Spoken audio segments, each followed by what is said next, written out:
We appreciate every single one of you. We'd love to know what part of the world you are watching from right now. Let us know in the comments. Now, let's dive into today's story. Chapter 1. The Last Goodbye. The airport reeked of cheap coffee and rain.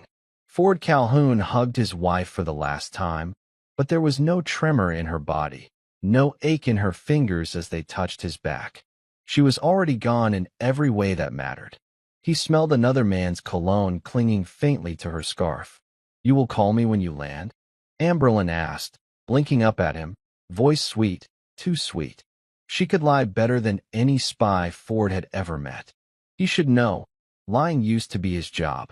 "Of course," Ford said, voice steady. His heart was a stone. Heavy, cold, sinking. The announcement blared overhead. Flight 107 to Zurich, boarding now. Ford pulled back, looked into Amberlyn's bright, tearless eyes, and smiled. It was the kind of smile you give to a ghost you used to love. "I will see you soon," he lied. She kissed him, mechanical, empty, then turned and walked away first, checking her phone before she even reached the sliding doors. Ford watched her disappear into the chaos of departing families and crying children. He stood still, breathing her betrayal like secondhand smoke. His real flight was not boarding. He was not leaving the country. Ford walked calmly past the gates, past security, out through a side door where a black SUV waited. Inside sat a man in a dark suit, a silent nod of understanding passing between them. "You ready?" the driver asked. Ford looked one last time at the terminal, at the life he was about to burn to the ground. "Let us bury a ghost," Ford said. The SUV pulled into traffic, and somewhere overhead, an announcement called for a man who no longer existed. But Ford Calhoun was not dead.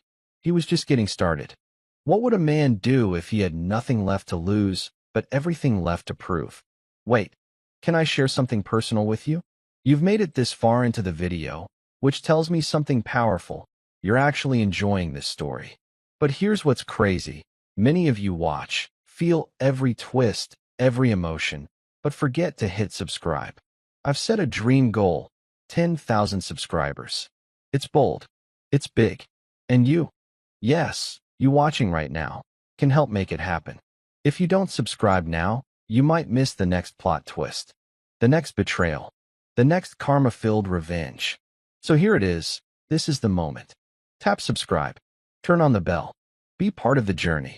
And when we hit 5,000 subscribers, I've got something special waiting just for you. Now, let's dive back into the story. 3 weeks later, Amberlyn Calhoun sat before a cluster of microphones, a trembling hand clenching a tissue she did not need. "My husband was a good man," she choked out, dabbing dry eyes. "He loved this country." The reporters clicked their cameras. The community rallied around her, showering her in sympathy, casseroles, and pity. Amberlyn played the grieving widow like a virtuoso, but inside, she was counting dollars. Ford's life insurance payout was already in process. His pension was coming next. And Nolan Price, the real reason for her crocodile tears, sat just off stage, smirking into his whiskey glass at the back of the crowd.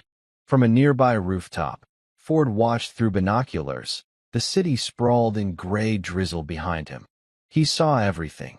The fake trembling lip, the stolen glances, the rehearsed anguish. He felt nothing. Inside her home, hidden behind walls and vents, Ford had left tiny eyes and ears. Cameras no bigger than a nail head. Microphones woven into the vents. He listened every night as Amberlyn and Nolan laughed over the dead man's accounts, plotted new scams, and mocked the man she once promised to love. Ford recorded every word. She actually said she loved that boring bastard? Nolan sneered one night, bare-chested in Ford's own kitchen.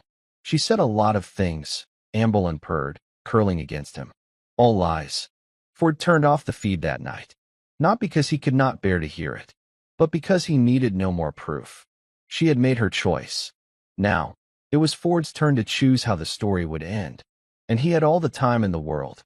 Chapter 3, Secrets in the Walls. The house was silent at night, but it breathed.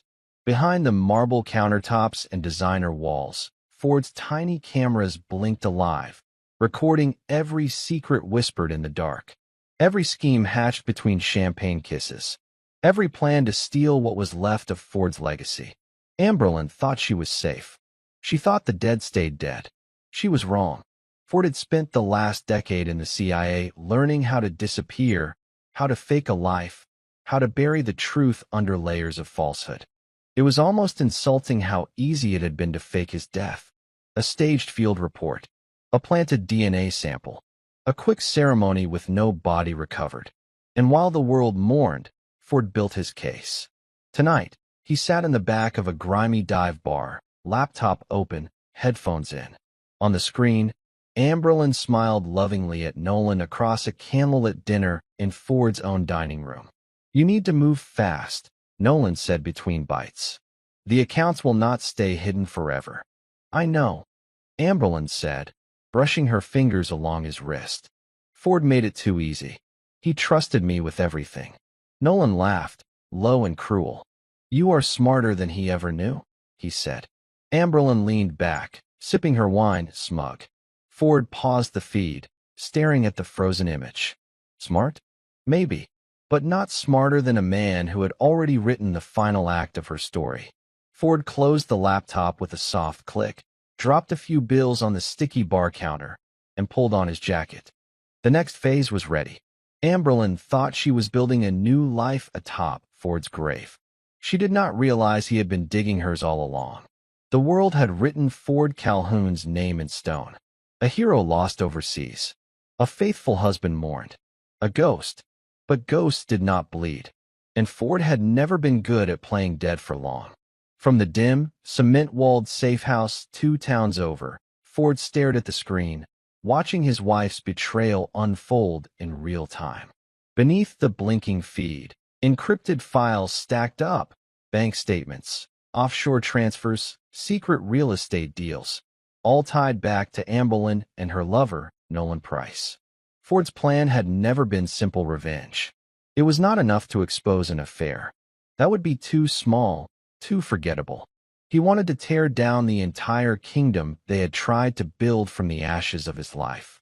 Ford's fingers flew across the keyboard. Every transaction Amberlyn made was now mirrored into his files. Every whispered conversation at the country club was captured by a paid informant.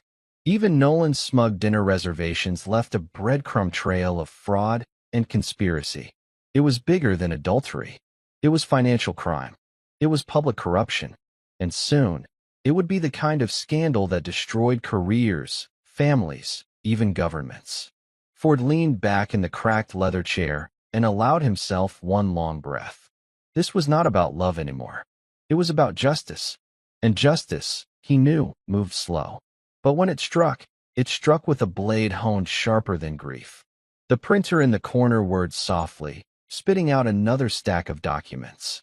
Ford grabbed the pages and read the latest betrayal in black ink. Amberlyn had signed a falsified deed using his power of attorney, seizing his family's land to sell it under a fake trust. Ford smiled without warmth. They were not just playing with fire. They had built their entire house out of gunpowder. And he held the match. At the gala committee meeting, Amberlyn Calhoun played the part of a grieving widow to perfection. She wore soft gray, tasteful pearls, and a smile that trembled with exactly the right amount of sorrow. To the outside world, she was a symbol of strength in tragedy, forging ahead with the charity event that Ford had loved so much. What a beautiful lie. Amberlyn perched at the head of the conference table, flipping through event plans, approving caterers, pretending she cared about raffle prizes. Nolan Price lounged near the coffee machine, sunglasses perched on his head, issuing sarcastic comments about floral arrangements. Every move they made was being recorded. Every grin, every touch, every secret glance.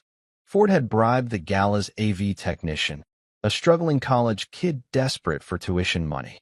The young man now funneled every camera feed directly to Ford's laptop. The gala would be televised nationally, a feature for a major network's Heroes Among Us segment. Perfect. Poetic. Amberlyn's lie would unravel under the same spotlight she had craved. Make sure the cameras catch the memorial speech, Amberlin said, voice sugary. We want the country to see how much Ford meant to us. Nolan snorted softly into his coffee. Ford watched from the shadows of cyberspace, jaw clenched. They were building a shrine out of his corpse, and he would tear it down with their own hands. Outside the meeting hall, the world moved on. Birds gathering on power lines, cars hissing on wet pavement. Life did not pause for betrayal. Neither would Ford. He clicked through the feed, marking the faces of every city official who smiled too widely at Amberlin, every fake friend who offered hollow condolences. When the time came, no one would be spared. Not the liars, not the thieves, and not the cowards who stayed silent. Jessica Donovan watched her sister from the back of the room, arms folded tightly. Something was wrong. It had been gnawing at her gut since the funeral. Amberlin's tears dried too fast. Her smile sharpened too quickly. And then there were the late-night calls Jessica had overheard, whispers and laughter with someone who was definitely not Ford. Now, at this meeting, Jessica saw it again. Amberlin basking under attention like a queen accepting tribute, not a widow mourning a fallen husband. Jessica leaned closer as Nolan Price brushed Amberlin's hand under the table, quick as a blink. Amberlin's cheeks flushed, and she tucked a strand of hair behind her ear, smiling slyly. Jessica's stomach twisted. Grief did not look like that. Jessica slipped out of the room, heart pounding. She needed proof before she accused. She was not about to destroy what little family they had left over suspicions. Ford had trusted Amberlin, had built a life with her. But then again, Ford had also trusted a lot of people. And Jessica was beginning to wonder if he had paid the ultimate price for that trust. Standing outside in the rain, Jessica pulled out her phone and typed a message to a number she had not used in years. An old friend. Someone who still owed Ford a favor from the days when Ford's protection had saved a life without needing a thank you. Message sent. Jessica shoved the phone into her pocket and looked back at the glowing windows of the gala hall. Inside, Amberlin laughed, throwing her head back, oblivious. Jessica's fists tightened at her sides. Whatever secrets Amberlin was hiding, Jessica would find them, even if it shattered every illusion they had left. The night was humid, thick with the smell of gasoline and blooming magnolias. Ford leaned against the brick wall of a crumbling alleyway downtown, hood pulled low over his eyes. Across the street, Nolan Price shook hands with Councilman Vance Maddox, a man Ford remembered from whispered corruption briefings back in Washington. Maddox handed Nolan a thick envelope. Nolan tucked it into his jacket with a grin that made Ford's fists clench. It was bigger than he had imagined. Amberlin was not just betraying her vows. She was laundering dirty money through Maddox's shell companies, funneling illicit funds through Ford's name, making him an unwitting accomplice to crimes that could bury him for life if exposed wrongly. Ford exhaled slowly, steadying his heartbeat. Across the street, Nolan and Maddox laughed and clapped each other on the shoulder like old war buddies. A Blacktown car pulled up, and Nolan slid inside, vanishing into the night. Ford moved, melting into the shifting crowds, mind already racing. He needed more than whispers. He needed undeniable proof. And he needed it fast. He dialed a number burned into his memory, a fixer from his old CIA days. The call connected on the second ring. Calhoun, did not think I would hear from you again, said a gravelly voice. I need eyes on Councilman Maddox, Ford said, scanning the street. And I need it yesterday. The voice chuckled darkly. Ghosts asking for favors. You must be desperate. I am not desperate, Ford said coldly. I am meticulous. A pause, then a grunt. Consider it done. Ford hung up, sliding deeper into the city's underbelly. He had enough for suspicion. Soon, he would have enough for destruction. Because Amberlin did not just betray a husband. She had betrayed a ghost. And now that ghost was coming for her. The letter arrived on a Tuesday. Amberlin Calhoun was sipping champagne in her sunroom, bare feet resting on imported silk rugs, when the housekeeper handed her a plain white envelope. No stamp, no return address. Amberlin frowned. tearing it open lazily, expecting a condolence card or perhaps a thank you note from another groveling socialite. Instead, a single line stared back at her, handwritten in black ink. Nothing stays buried forever. Her heart stopped. The champagne flute slipped from her fingers, shattering against the tile floor. Shards sparkled around her bare toes, but she barely noticed. Hands trembling, she turned the envelope upside down. Empty. No signature. No clue. She stumbled back into the chair, mind spinning. Was it a threat? A prank? Was someone blackmailing her? Or worse, was Ford alive? No. Impossible. She had seen the news. The closed casket. The folded flag. Still, unease twisted in her gut like a blade. "Ma'am?" the housekeeper asked nervously. Amberlin forced a brittle smile. "Just allergies. Clean this up, please." She rushed upstairs, slamming the bedroom door behind her, heart hammering against her ribs. She tore open drawers, yanked jewelry boxes apart, checking for listening devices, hidden cameras. Every creak of the house made her skin crawl. In the corner of the room, her phone buzzed. "Nolan." She answered on the second ring, voice low. "Someone knows." "What are you talking about?" Nolan's voice was thick with annoyance. "I got a letter. No name. Just a threat. Probably some whack job trying to cash in on your 15 minutes, he said dismissively. But Amberlin's gut told her otherwise. Ghosts did not stay dead forever. And some sins came back screaming. Jessica Donovan stared at her laptop, a knot of dread tightening in her chest. The files had arrived 20 minutes ago from the anonymous number she had messaged, encrypted documents, video clips, bank statements. At first, she thought it was a mistake. But as she clicked through, a sickening pattern emerged. Amberlin, Nolan, Maddox, laundering millions through fake trusts and offshore accounts. Ford's name used as camouflage, his honor used as a shield for crimes. Jessica felt her hands shaking on the keyboard. She had suspected an affair. She had not suspected this. A light knock on her door made her jump. She slammed the laptop shut and tried to calm her breathing. It was her neighbor, dropping off a borrowed casserole dish. Jessica smiled weakly, thanked her, and shut the door fast, locking it with a trembling hand. She turned and looked at the closed laptop. What was she supposed to do? Go to the police? No. Maddox had friends everywhere. She could end up buried next to Ford. Jessica's chest ached with helpless fury. She thought of Ford, his rough laugh, his steady hands. How he had been the one person she trusted without question. If he were still alive, no? She shook the thought away. But if he had been alive, he would have fought. Jessica opened the laptop again, jaw set. She would not be a pawn. She would be a player. And she would make sure Amberlin's lies burned before they could destroy anyone else. Amberlin Calhoun sat at the edge of her bed, clutching the letters so tightly that her knuckles turned white. Her mind raced in circles, chasing ghosts. Across the room, Nolan Price adjusted his cufflinks, watching her with growing impatience. "You are overreacting," he said, shrugging into his jacket. "One stupid letter. You think the dead are sending mail now." Amberlin stared at him, searching his face for any flicker of fear. She found none. "What if it is not a joke?" she whispered. "What if Ford? What if someone knows?" Nolan rolled his eyes. "You are letting guilt make you stupid." He grabbed a silver money clip from the dresser, fat with crisp bills stolen from their latest scam. "Focus," Nolan said, voice low. "The money is moving. Maddox wants the final documents signed by Friday. After that, you and I are golden." Amberlin nodded mechanically, but inside, something cracked. Golden. That had been the plan from the start, had it not? Marry Ford. Wait. Cash out.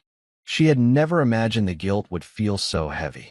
She had never imagined the past could bleed into the present so violently. Nolan crossed the room, tilting her chin up roughly. "Get your head straight," he said, "or you will ruin everything."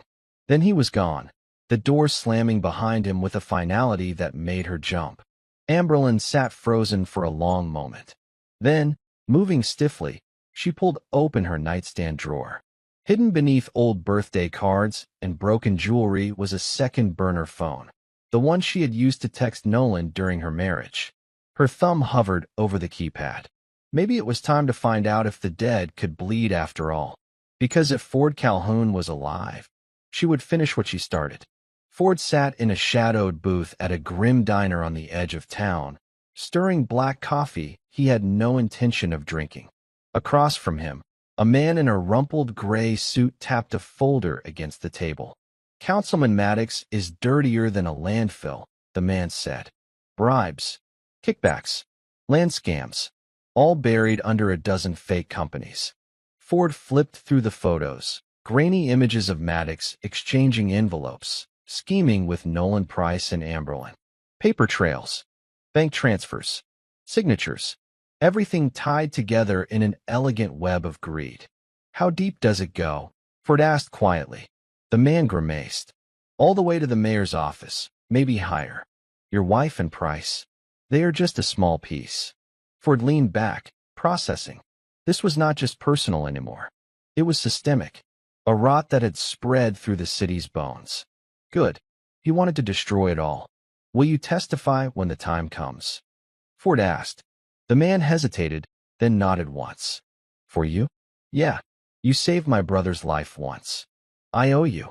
Ford slid a thumb drive across the table. Back up everything. Multiple locations. Assume they will come for you. The man pocketed it with a grim nod, then stood. Ford watched him leave, then pulled out his phone. He opened the Gallus planning app. Amberlin's event was locked in for Friday night. National news coverage. VIP guests. The perfect stage. He smiled coldly. The empire Amberlin built on lies would fall, and the whole world would watch it burn. Amberlin swept into the ballroom, her heels clicking sharply against marble floors, her clipboard tucked under one arm. Final preparations for the gala were in full swing. Crystal chandeliers dripped from the ceiling, tables gleamed with silverware polished to a mirror shine, and waiters buzzed around like frantic bees. In the corner, the event coordinator, a nervous young woman named Carly, approached with a shaky smile. Mrs. Calhoun, there is a small update, she said, wringing her hands. Amberlin arched an eyebrow. What kind of update? Well, the broadcast crew from Channel 7. They said the station decided to upgrade the coverage. They are bringing a live national feed. Bigger exposure. It will be everywhere, television, streaming, even international affiliates. Amberlin's breath caught. Bigger exposure meant bigger sympathy, bigger donations, and bigger credibility. She smiled, warmth oozing through her voice like syrup. That is wonderful, Carly. Thank you for letting me know. The girl beamed and scurried away. Amberlin turned toward the empty stage, imagining it. Her face, tear-streaked but brave, her voice cracking as she spoke of Ford's sacrifice. Headlines. Praise. Money flowing in like a tide. She would become untouchable. Behind the velvet curtains, hidden from view, Ford stood in the darkness, watching her. She did not know he had planted the idea with Channel 7. She did not know the AV techs were in his pocket. She did not know that when she stepped onto that stage, she would be stepping into a trap of her own making. Ford's hands curled into fists. 3 more days. 3 more days until the world saw Amberlin Calhoun for what she truly was. A liar, a thief, and soon a ghost. The night before the gala, Amberlin and Nolan celebrated in quiet luxury, far from prying eyes. The penthouse glowed in golden candlelight, glasses clinked, and laughter floated into the vaulted ceilings. Amberlin leaned back in her chair, legs crossed, swirling deep red wine in a crystal glass. Nolan grinned at her from across the table, a predator basking in the success of the hunt.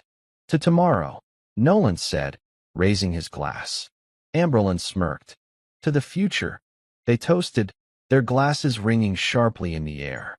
Outside, rain slicked the city streets, distorting headlights into blurred rivers of color.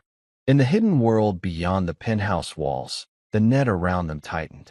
Ford watched the feed from a private surveillance van 3 blocks away, headphones pressed tight against his ears. Every word, every smirk, every secret was captured. Once the money clears, Nolan said, sipping his wine, we can ditch this charity nonsense and start fresh. You and me. No more small-town drama. No more ghosts. Amberlin's smile faltered for a fraction of a second.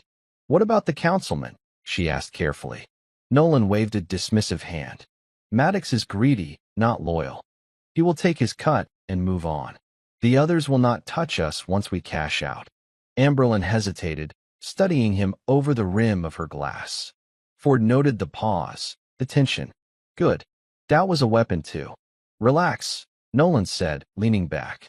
Everything is already in motion. Ford's name, the gala, the donations, it is all perfect. Amberlin forced a smile, but her fingers tightened around the stem of the glass until her knuckles turned white. In the surveillance van, Ford smiled coldly. Perfect. They thought they were invincible. They thought tomorrow was their coronation. They did not know it was their execution. At dawn, Ford slipped into the old house that once was his home. The security system was still programmed with his old codes. Amberlin had never changed them. She had never imagined Ford could walk through that door again. He moved like a shadow through the dark halls, memories clawing at him, laughter in the kitchen, whispered promises in the dark. Lies, all of it, rotten and hollow. In the master bedroom, he opened the closet, scanning until he found it. A dusty box tucked behind old boots.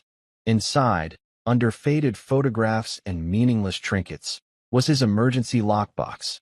Ford pried it open. Passports, cash, a backup drive, and the final piece of proof, a sealed USB containing footage from his secret home surveillance system. Footage that predated his death. Footage that showed Amberlin and Nolan plotting before Ford ever vanished. Undeniable evidence. Ford pocketed the USB carefully, heart steady. Downstairs, he placed a single item on Amberlin's vanity, an old photo of them on their wedding day, now slashed diagonally across the middle. No note, no threats, just a ghost signature. When Amberlin came home after the gala, she would find it. Ford stepped into the morning light, breathing in the clean, sharp air. Rain had washed the streets clean overnight, but the city still smelled like betrayal. He walked away without looking back. Today was the day. The stage was set. The world was watching. And Ford Calhoun was ready to end the show. The gala sparkled under chandeliers and camera flashes. Soft music floated through the massive ballroom. Elegant men and women in black tie finery sipped champagne and exchanged shallow condolences. Amberlin Calhoun stood at the center, radiant in silver, her smile a masterpiece of crafted grief. Cameras rolled. Reporters whispered. Drones hovered quietly overhead, streaming live. Jessica Donovan slipped through the crowd, clutching a small purse against her side. Inside, hidden beneath lipstick and tissues, was a backup flash drive Ford had sent her only hours ago, just in case. She scanned the room, searching for Ford, knowing he was near, but not daring to hope to see him yet. At the far end, Nolan Price leaned against the bar, toasting a city councilman, smug and relaxed. He had no idea. None of them did. Behind the main stage, technicians worked swiftly, patching in Ford's encrypted broadcast. 15 minutes. That was all the time left before the curtain fell. Amberlin ascended the stage, clutching a framed photo of Ford against her chest. Her voice trembled perfectly as she began her speech. My husband was a hero, she said, eyes shining. He gave everything for this country. Tonight, we honor his memory and build a future he would be proud of. Applause. Camera flashes. The perfect moment. Ford watched from the shadows of the side entrance, face emotionless, heart steady. This was not just revenge. This was justice. And justice was never silent. Amberlin gripped the podium tightly, her knuckles white against the polished wood.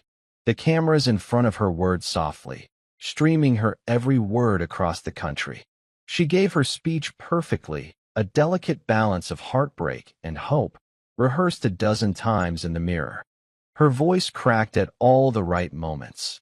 Her hand brushed away a tear with just enough trembling to seem sincere. In the audience, heads nodded solemnly. Strangers wiped away tears. The perfect illusion. Jessica watched from the side, feeling bile rise in her throat.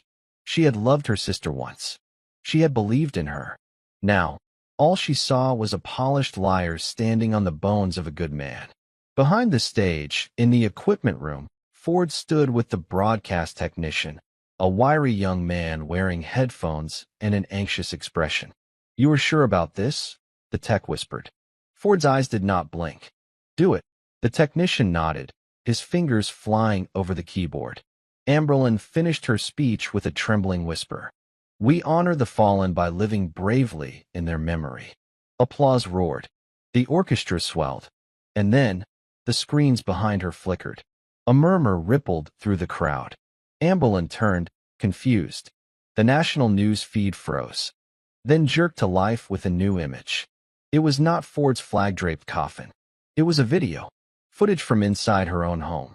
Amberlyn's face drained of color as she stared at herself on the giant screen, laughing in bed with Nolan Price, mocking Ford's memory. The audience gasped. Reporters surged forward. The room shattered into chaos. Ford watched it all with a grim stillness. This was the beginning, and the world had not even seen the worst yet. Screams echoed through the ballroom as guests stumbled back from the stage, faces pale with shock. Cameramen scrambled to capture the unfolding disaster, their lenses swinging wildly as they realized the story had changed. Amberlyn staggered at the podium, frozen like a deer in headlights. "No, no, this is fake," she cried, her voice cracking. "This is not real." But it was real. Every sordid second played in brutal clarity. Amberlyn and Nolan plotting how to siphon Ford's pension. Amberlyn forging documents. Nolan laughing as he detailed how they would frame Ford's disappearance as heroic sacrifice. Every lie exposed. Every betrayal laid bare. The footage ended with a final image. Amberlyn's signature on a fraudulent contract bearing Ford's name. Silence fell over the ballroom like a guillotine blade. Ford stepped out from behind the curtains. The room gasped in unison. The dead had risen. Amberlyn's mouth opened and closed soundlessly, eyes wide with horror. Ford approached slowly, his black suit immaculate, his face carved from stone. He stopped a few feet from her, letting the cameras capture every angle, every devastating second. "This is what a hero's widow looks like," Ford said, his voice carrying across the stunned crowd. Gasps. Whispers. Journalists scrambling to broadcast every word. Amberlyn stumbled back, bumping into the podium, hands shaking. From the back of the room, FBI agents moved forward, badges flashing in the dim light. Ford turned slightly, voice hard as iron. "I have evidence of financial fraud, identity theft, conspiracy, and obstruction of justice. Charges have already been filed." Amberlyn's knees buckled. Ford stepped aside as the agents reached the stage.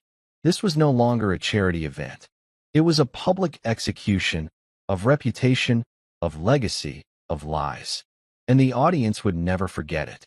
Amberlyn's world collapsed in slow, brutal seconds. The FBI agents gripped her arms firmly, snapping handcuffs around her slender wrists with a sharp metallic click. Her breath came in ragged gasps, the flashing cameras painting her humiliation in brutal, permanent color.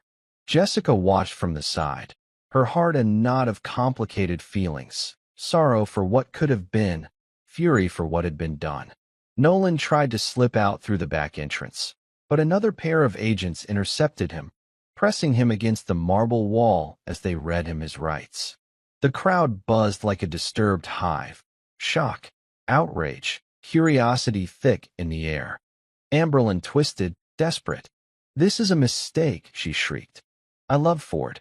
This is a setup." Ford said nothing. His silence spoke louder than any accusation.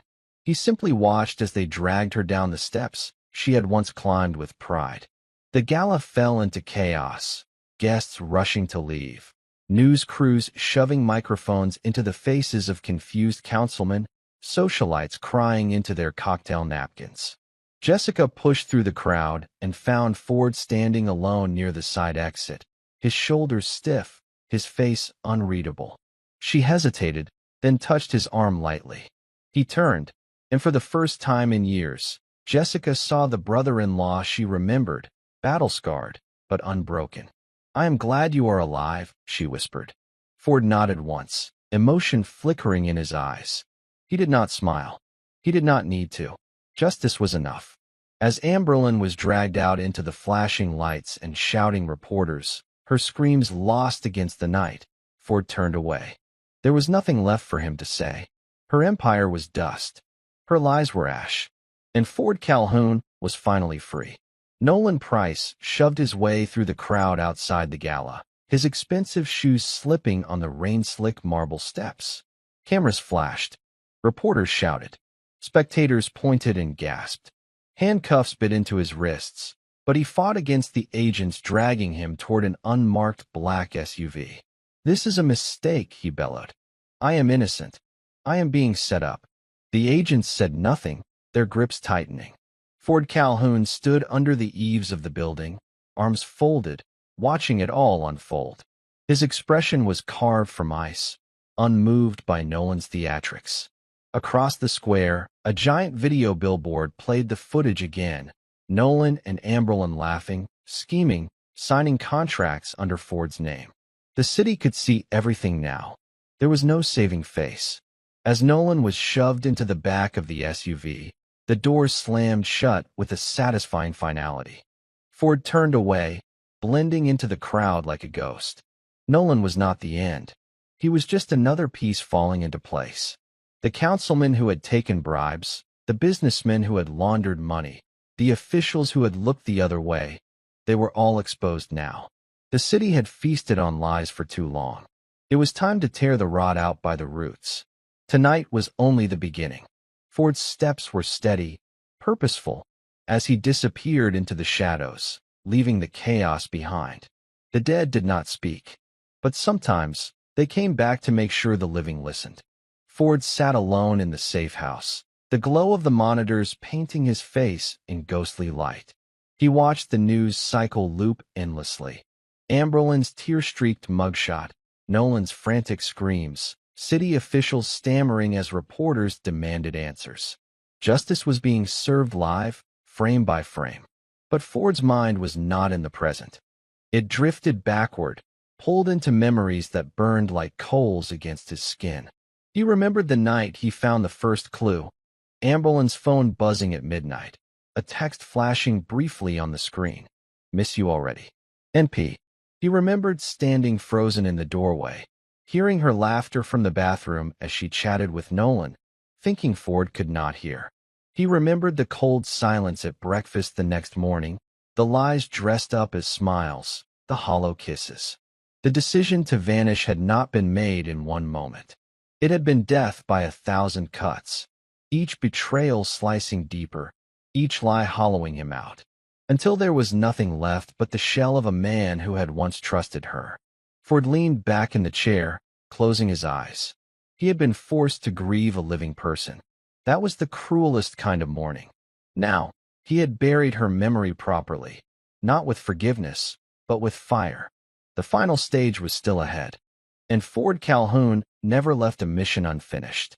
Morning broke over Charleston like a bruised eye, swollen, raw, exposed. News vans camped outside City Hall.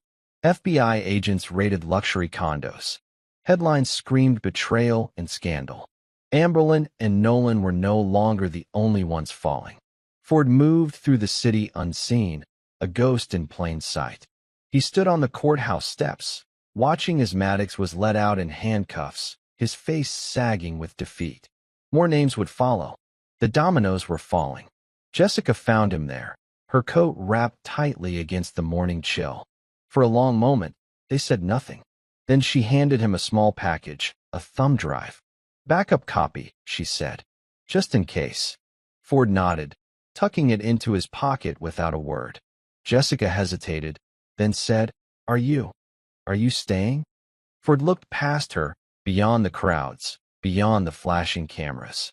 He thought of the life he had lost, the life he had avenged, and the new life waiting beyond these broken streets. "No," he said quietly. "My part here is done." Jessica's eyes glistened, but she nodded. Ford squeezed her hand once, firm, grateful, then turned and walked away. Each step was lighter than the last. Behind him, the city burned with the truth. Ahead of him, a horizon untouched by betrayal waited. Ford Calhoun did not belong among the dead anymore. He belonged to the living, and he was not afraid of the future anymore. Inside the marble courthouse, Amberlyn Calhoun sat slumped in an interrogation room, wrists cuffed to the cold metal table. Her hair clung to her damp forehead.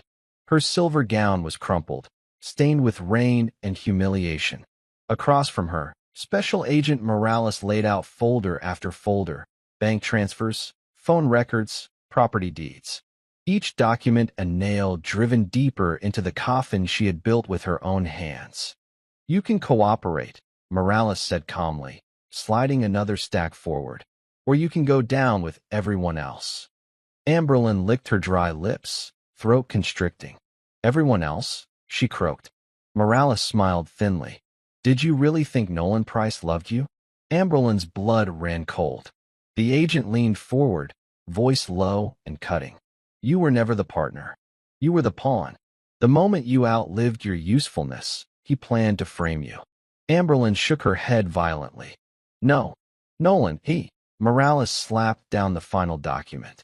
It was a marriage certificate between Nolan Price and another woman, dated years before Amberlyn ever met him. Amberlyn stared at it, the world tilting sideways. It was all a lie. The affair, the promises, the future.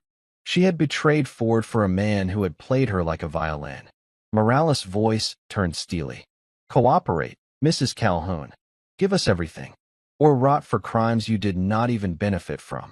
Tears filled Amberlyn's eyes. Real tears this time. Her empire was gone. Her lover was a fraud. Her life was rubble. She opened her mouth, trembling. "I will talk," she whispered. Ford Calhoun sat in a nearby observation room, watching through the one-way glass. He said nothing, but deep inside, a part of him smiled coldly. Justice was not finished yet. The back corridors of the courthouse hummed with low conversations and the shuffle of paperwork. Ford leaned against a pillar, arms folded across his chest, watching the machinery of justice grind forward. Jessica found him there, breathless, cheeks flushed from running through the crowd. "You need to see this," she said urgently, pressing a tablet into his hands. Ford tapped the screen.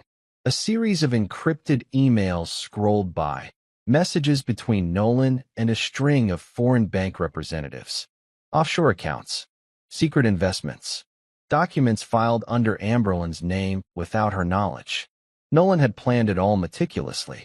When the fraud was exposed, Amberlyn would take the fall. Nolan would vanish into the Caribbean, rich, untouchable. Ford's jaw tightened as he scrolled faster, reading the final messages. Nolan setting up fake witnesses, laundering evidence, even arranging anonymous tips to the FBI that would point the blame squarely at Amberlyn. Jessica's voice broke through the storm raging in his mind. "He never loved her," she said. "She was just a tool." Ford handed back the tablet, his face grim. "She chose to betray me," he said quietly. "But in the end, she was betrayed even worse." Jessica hesitated, then asked, "Do you feel sorry for her?" Ford looked out the courthouse windows, watching as the rain began to fall again, washing the city clean. "No," he said. "I feel sorry for the woman she could have been." He pushed away from the wall, his steps measured. Nolan Price was still free, still thinking he had won. Ford had one more score to settle, and he was very good at settling scores. 3 days later, Ford Calhoun entered the grand lobby of the Belmont Legal Center, the divorce papers in hand, crisp and cold. He wore a dark tailored suit, his tie knotted with precision. His eyes, once warm, were now steel. Amberlyn sat at a long table inside the conference room, flanked by 2 exhausted-looking lawyers. Her wrists were free now, but the shadows under her eyes made her look years older. She flinched when Ford entered, color draining from her face. The room seemed to shrink around them, thick with the weight of everything unsaid. Ford sat down across from her, slowly and deliberately. He slid the documents across the table without a word. Amberlynn's hands trembled as she picked up the pen. Ford's voice was calm, but it cut like a blade. "You signed away our marriage the day you signed your first lie." Amberlynn blinked rapidly, the pen slipping slightly in her grip. Ford did not move. He did not forgive. He did not hate. He simply enforced the end. Amberlynn scrawled her name across the divorce decree, her signature jagged and broken. Ford rose, gathering the papers neatly into a folder. At the door, he paused, looking back one final time. "You destroyed something beautiful for something rotten," he said quietly. "And now you live with what you chose." Then he turned and walked out, never looking back again. Amberlynn's sobs echoed in the empty room long after he was gone. Amberlynn Calhoun once ruled the city's social circles with manicured grace and a smile that hid sharp teeth. Now, she was radioactive. The morning after the divorce, headlines screamed her downfall. Gala Queen exposed as fraud. Ford Calhoun's widow implicated in major corruption scandal. No charity board wanted her name attached to their fundraisers anymore. No society event wanted her face near their cameras. The invitations stopped overnight, like a guillotine severing her from the world she had once owned. She sat alone in her cold kitchen, a chipped coffee cup clutched between shaking hands, staring blankly at her silent phone. No texts, no calls. Even the so-called friends who had once praised her resilience after Ford's death now deleted her from their lives with surgical precision. The only visitor she received was from her landlord, delivering an eviction notice. The legal fees had drained her frozen accounts. The luxury home Ford had bought now belonged to the government, seized as evidence. Her kingdom was ashes. Her crown was dust. Amberlynn pressed her forehead against the cool marble countertop and closed her eyes, willing herself to wake from the nightmare. But reality offered no mercy. Everything she had touched, every lie she had spun, was unraveling. And Ford, the ghost she had betrayed, had orchestrated it all with chilling precision. Outside, a car pulled into the driveway. Not a luxury black car, but a battered tow truck, here to repossess the last of her stolen comforts. Amberlynn did not move. There was nothing left to save, not even herself. The Grand Calhoun estate, once the pride of Charleston's historic district, stood naked before the vultures. A court-ordered auction drew a crowd of the curious, the greedy, and the unforgiving. Ford Calhoun stood among them, invisible in the sea of strangers. He watched as Amberlynn's designer furniture was paraded out into the sunlight, tagged with fluorescent stickers. Her antique jewelry, her imported wine collection, even the wedding dress she had once worn with trembling vows was hung lifeless on a plastic mannequin, stripped of all meaning. Bidders called out numbers, laughing at the absurdity. A crystal chandelier Amberlynn had bragged about at every party went for a fraction of its worth. Ford did not bid. He did not need to. This was not about reclaiming objects. It was about stripping Amberlynn of every lie she had clothed herself in. At the end of the day, the house itself, the grand fortress where Ford had once dreamed of building a family, was sold to a real estate developer planning to gut it into luxury condos. Ford watched without flinching. That life was dead, and it deserved no tombstone. As the crowd dispersed, Ford turned and walked away. Behind him, the auctioneer's gavel cracked one last time against the podium. The final sound of a life auctioned away. Justice was not just cold. Sometimes it was deafening. Amberlynn sat on a splintered park bench, clutching a battered handbag to her chest, watching people move through the world she no longer belonged to. Her phone, once a buzzing hive of power and plans, was now silent except for one notification, a bankruptcy court hearing reminder. From queen to beggar in less than a season. An older woman she recognized from the gala committee passed by, nose wrinkling in disgust. A former friend crossed the street to avoid her. The shame was relentless. A cold drizzle began to fall, soaking through Amberlin's thin coat. She had sold most of her designer wardrobe weeks ago to pay her lawyer's retainer, a futile effort now. Bitter resentment burned in her chest. She blamed Ford. She blamed Nolan. She blamed everyone but herself. A man approached, holding a folded newspaper, a street vendor. "Bad luck, lady," he said without pity, nodding toward the headline. Amberlin Calhoun's final fall, from society darling to defendant. Amberlin snatched the paper, tearing it in half before tossing it into a nearby trash bin. The man laughed and walked away. Behind her, laughter echoed, not just from him, but from the city itself, it seemed. Amberlin shivered, pulling her coat tighter, shrinking into herself. For the first time, she realized something deeper than humiliation was taking root inside her. Loneliness. And it was a poison she could not escape. Not now. Not ever. Amberlin's name burned through every screen in the city like a scarlet letter. Local news anchors delivered the story with thinly veiled glee. Former society queen Amberlin Calhoun now faces additional fraud charges.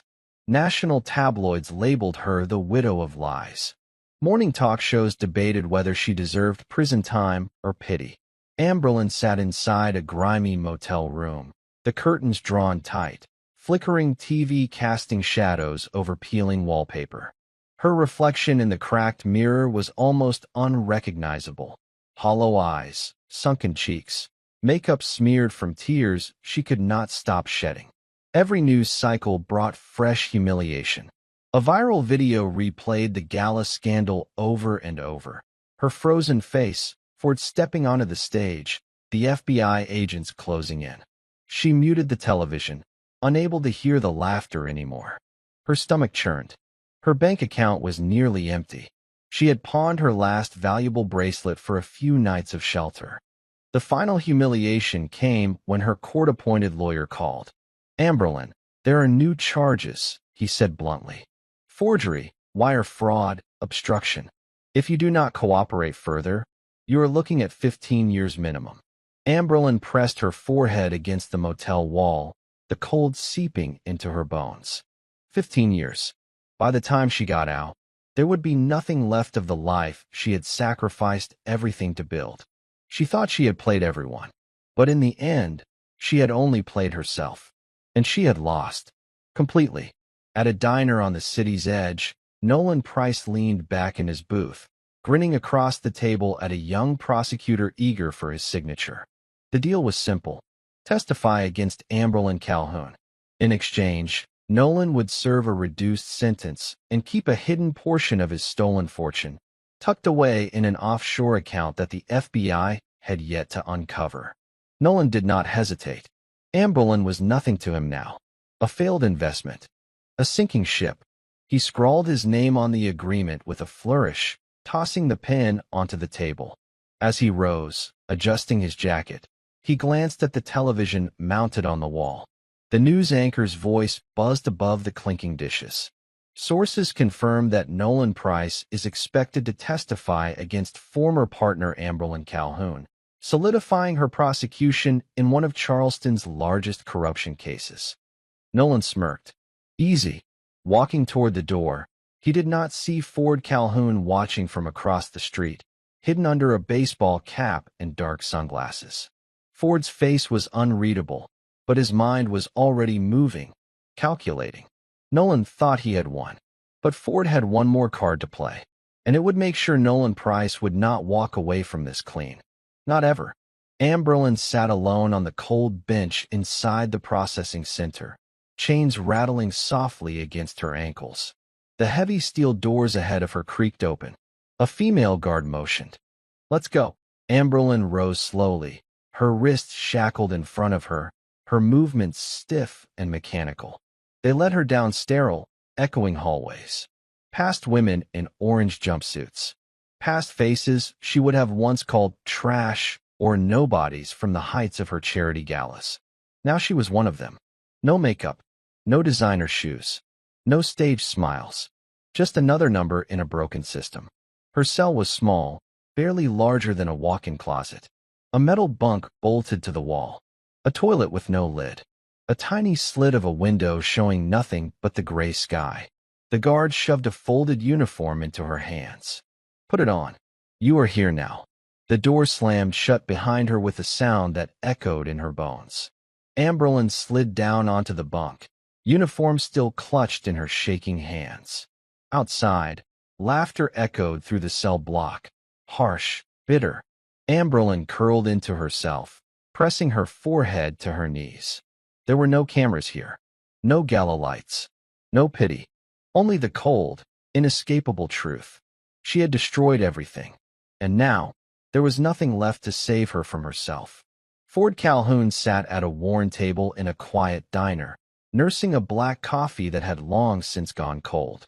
The noise of the world buzzed around him. Forks clinking, soft conversation, a radio humming in the background. But inside, there was only silence. The news confirmed it hours ago. Amberlyn sentenced. Nolan's deal exposed. Maddox indicted. Justice had been served. Ford had won. And yet, as he stared into the bitter depths of his untouched coffee, a hollow ache sat heavy in his chest. He thought there would be satisfaction. He thought the hollow inside him would fill. But revenge, he realized, did not rebuild what had been broken. It only cleared the wreckage. A young waitress approached, smiling nervously. "Refill, sir?" she asked, holding the coffee pot like a peace offering. Ford smiled faintly, a shadow of what his smile used to be. "No, thank you," he said, voice low. She nodded and moved on. Ford watched her go, thinking how life around him moved forward without him. How he had lived so long inside a mission that he had forgotten what it was like to simply exist. His phone buzzed once on the table. "Jessica." Just a simple message. "Thank you. For everything." Ford placed the phone face down. Outside the window, the sky broke open into soft rain. Maybe he could not reclaim the life Amberlyn stole. But maybe he could start building something new, something no one could touch. The price had been high. Too high. But now, for the first time in years, Ford Calhoun was free to pay it forward.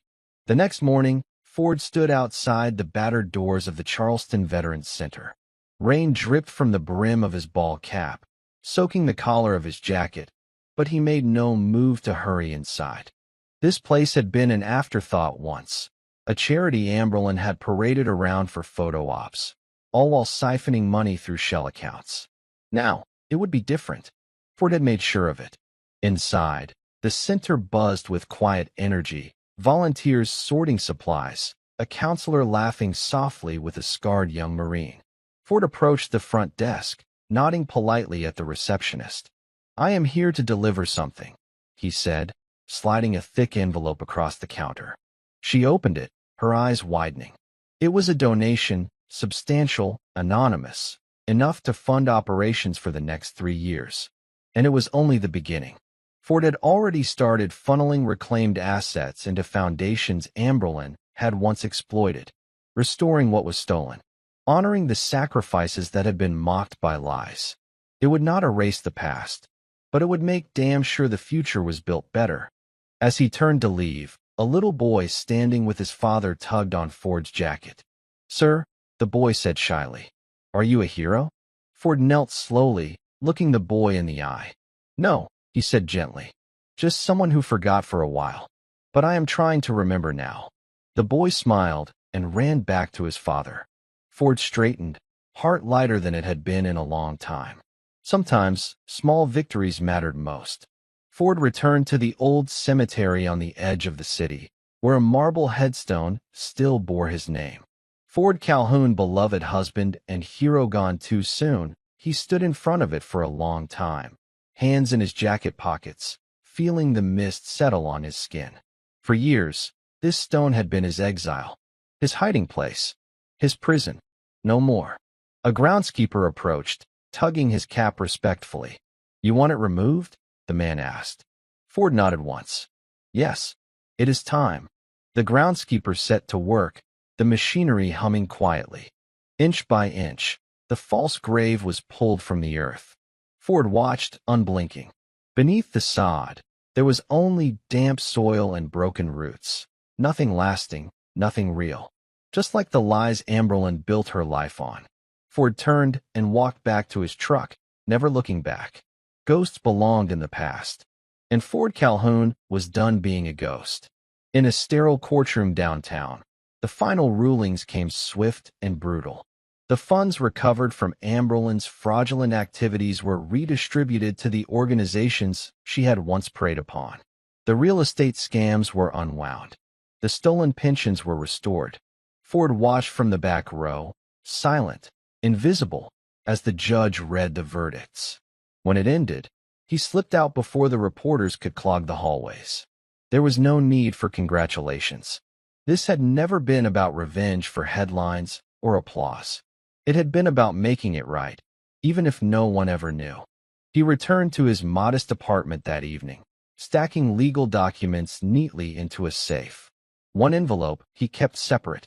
Inside was a check, the remainder of Amberlin's blood money that legally belonged to him after the seizures. Ford stared at it for a long time. Then he picked up the check, tore it in half, and dropped it into the trash. Some things were not worth keeping. Some things could never buy back what they cost. Ford stepped onto the small balcony, breathing in the cool night air. For the first time, he felt clean. The city sparkled below him, washed in silver light. A place broken, maybe, but not beyond saving. Neither was he. Not anymore. The cafe was small, tucked between two old bookstores on a quiet Charleston street. Rain dripped steadily from the awning outside, painting the windows in watery streaks. Ford Calhoun sat near the back, his coffee untouched in front of him. He stared out at the gray streets, calm but restless, a man slowly stepping out of a war he had fought alone. The door chimed as Jessica Donovan entered, brushing rain from her hair. She spotted him immediately and smiled. Not the brittle, strained smile he had seen so often lately, but something softer, more real. Ford stood to greet her, and for a moment, neither spoke. Finally, Jessica broke the silence. "I was starting to think you really were a ghost." Ford chuckled under his breath, the sound rusty but warm. "Sometimes I felt like one." They sat, a comfortable silence settling between them. Jessica stirred her tea absently.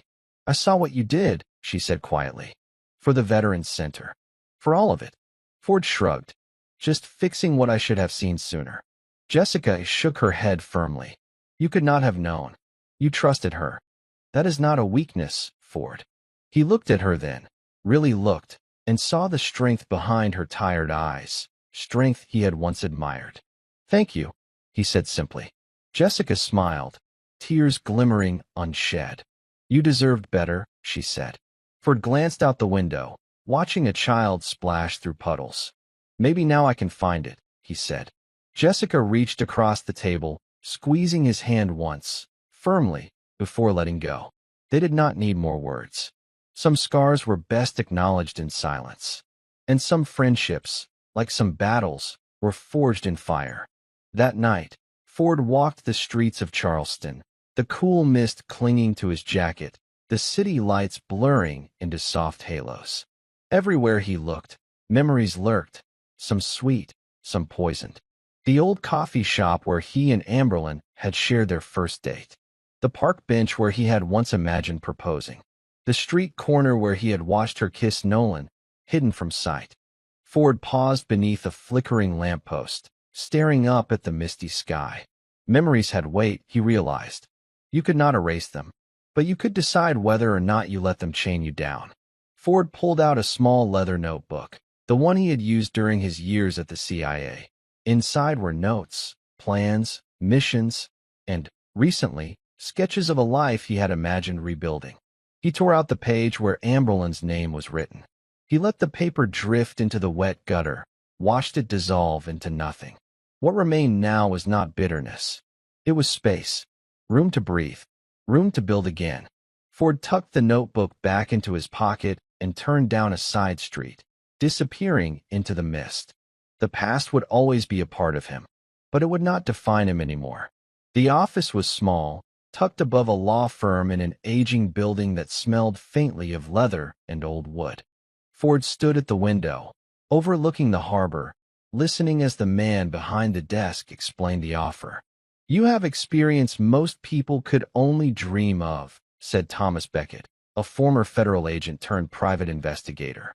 "And we could use someone who knows how to see what others miss." Ford said nothing for a long moment. After everything, stepping back into the world of shadows felt dangerous. But it also felt right. This time, there would be no lies. No betrayals waiting in the dark. Only justice. Real justice. "You would not be working under anyone," Beckett added. "Choose your cases. Set your limits. Work when you want. Walk when you want." Ford turned from the window, the decision already made somewhere deep inside him. "I am in," he said.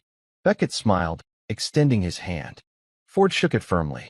As he left the office, the sun broke through the clouds, casting a clean light over the harbor.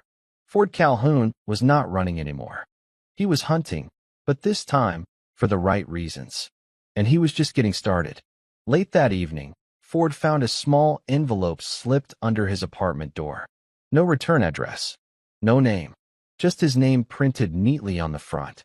He hesitated for a moment, then tore it open. Inside was a letter, shaky handwriting filling the page. "Ford, I do not expect forgiveness. I do not even deserve it. I just want you to know, I never stopped loving you. I just forgot who I was. I am sorry. For everything." Amberlin Ford read the letter twice, the words burning into his mind. He sat quietly for a long time, the city humming softly beyond his window. Then he stood, walked to the fireplace, and fed the letter into the flames. The paper curled and blackened, turning to ash. Some ghosts needed to be buried. Some forgiveness was too expensive to buy. Ford watched until the last ember faded. Then he turned away, stepping into the night, leaving the past behind once and for all. The city lights shimmered across the harbor, reflecting in rippling gold and silver lines on the water. Ford leaned against the railing of a quiet pier, the cool breeze stirring his hair. He had come to this spot many times during his darkest nights, searching for answers, for peace, for meaning. Tonight, he did not search. He simply stood, breathing in the salt air, feeling the calm settle in his chest. The letter from Amberlin was gone. Ashes scattered in the fireplace. The false grave was removed. No more pretending to be dead. The stolen funds were restored. Lives rebuilt where there had been only ruins. But more importantly, Ford had reclaimed something Amberlin could never steal: his soul, his purpose. Footsteps approached behind him. Jessica. She joined him at the railing without a word, staring out over the water. "They are starting a scholarship in your name," she said softly. "For veterans' kids. Full ride to any college they want." Ford smiled faintly. "Good," he said. "Better than a statue." Jessica laughed quietly, bumping her shoulder against his. The two stood together as the stars began to pierce the night sky. Revenge had fueled him once. But redemption, building something better, was the fire that would carry him forward. A few weeks later, Ford found himself standing in front of a small, weathered house on the outskirts of town. Nothing fancy, no gleaming gates, no marble floors. Just a simple porch, creaking in the wind, a garden patch stubbornly sprouting wildflowers, and a faded blue door that looked like it had stories to tell. It was perfect. The real estate agent chattered nervously beside him. "It needs some work, Mr. Calhoun. Roof repairs, plumbing updates, paint." Ford smiled. "I like projects," he said. He signed the papers that afternoon, the keys warm and solid in his hand. As he unlocked the door and stepped inside, the scent of wood and dust filled his nose. Not decay, but history. He could almost hear the future whispering through the empty rooms. Laughter. New memories. A life rebuilt one brick at a time. Ford dropped his duffel bag onto the worn wooden floor and looked around. It was not just a house. It was a beginning, and he had earned every splinter of it. On a quiet Saturday morning, Ford sat on the back porch of his new home, a battered journal open on his lap. He wrote slowly, carefully, a habit long abandoned but strangely comforting now. He wrote about trust, how precious and fragile it was. He wrote about betrayal, how it cut deeper than any blade. But mostly, he wrote about resilience, how scars were not weaknesses, but reminders, proof that you survived. He wrote about Amberlyn, not in bitterness, but in honesty. She had been a lesson, a painful one, but necessary.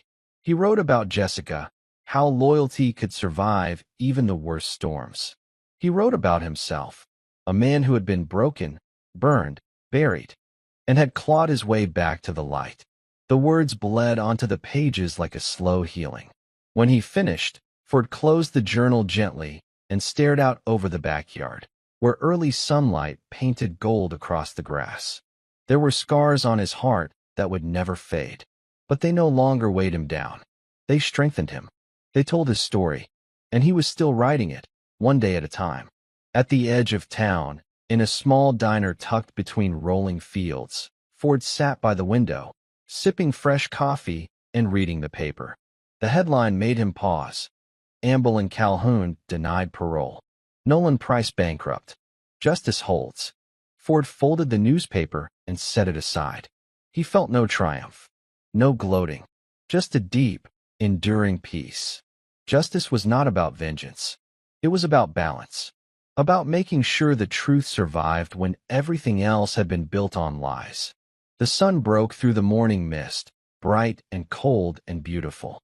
Ford stood, tossed a few bills on the table, and stepped outside. The air was crisp, filled with the scent of pine and earth. He walked toward his truck, feeling the ground firm beneath his boots. No longer a ghost.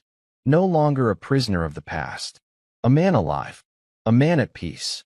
And somewhere, far beyond the mountains and rivers, the horizon stretched wide and open, waiting.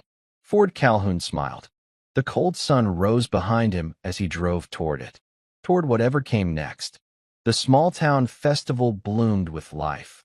Colorful banners, the scent of roasting corn, laughter spilling from every corner. Ford Calhoun wandered through the crowd, a coffee in one hand, his free hand tucked into his jacket pocket. The children's faces painted like superheroes, the local band fumbling through a cover of an old rock song. It all felt right. Jessica waved from a booth across the green, her arms full of books she was donating to the local library. She wore a genuine smile, one free from shadows. Ford smiled back, a real smile that reached his eyes. For the first time in years, the ache in his chest was not loneliness. It was hope, strange and new but welcome. He helped an elderly man fix his collapsed tent, tipping his hat when the man clapped him on the back with thanks. He bought a caramel apple from a teenager who barely looked up from her phone. He sat on a bench under a sprawling oak tree and let the sound of life wash over him. No cameras, no betrayal, no lies, just real people, real moments. Ford leaned back and closed his eyes for a moment, breathing in the air thick with autumn and forgiveness. Sometimes healing did not come in grand gestures. Sometimes it came in quiet moments, standing under the sun, feeling like you belonged.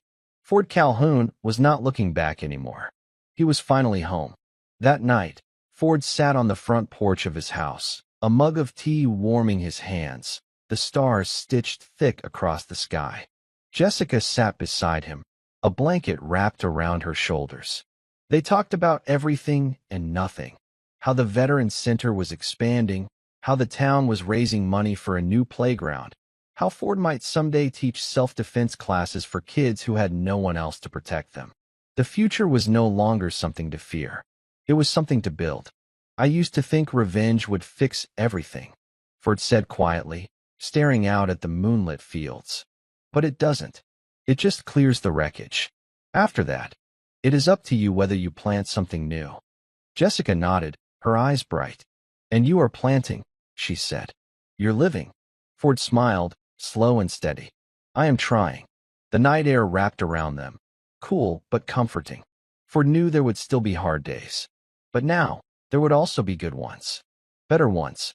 Ones he could choose for himself. And that was more than he had ever dared hope for when he first stepped into the storm. Months later, Ford walked the Veterans Center grounds under a sky streaked with sunrise. The kids played soccer on the field, laughing. Volunteers unpacked food for the community breakfast. Somewhere nearby, Jessica was painting a mural, a bright, soaring eagle against a blue sky. Ford paused, watching it all. Everything broken had not just been mended, it had been reborn. He felt the weight of the past finally lift off his shoulders, not because he had forgotten, but because he had survived it. He walked toward the field, feeling every step connect him to the earth, to the life he had fought so hard to reclaim.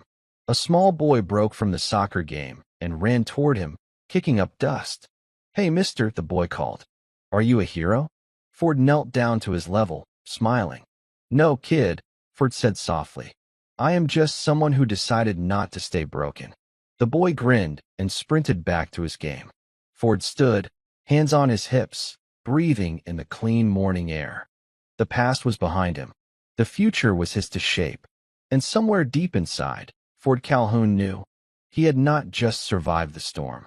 He had become the one who built shelter for others. And that was the greatest victory of all. Now, the final connection for my audience. Before you leave, I want to ask you something deeply real. Have you ever faced a moment where you had to rebuild yourself from nothing? What did it teach you? Tell me below. I really want to hear your story. And hey, where are you watching this story from? Drop your country or city in the comments. It always amazes me how far stories can travel. If this story touched you even a little, if you believe in second chances and strength after betrayal, like the video, subscribe to the channel, turn on the bell, because we are just getting started. I promise, the next epic revenge thriller will hit even harder. Until then, take care of yourselves. Because sometimes, the greatest revenge is simply living a life worth living. See you in the next one.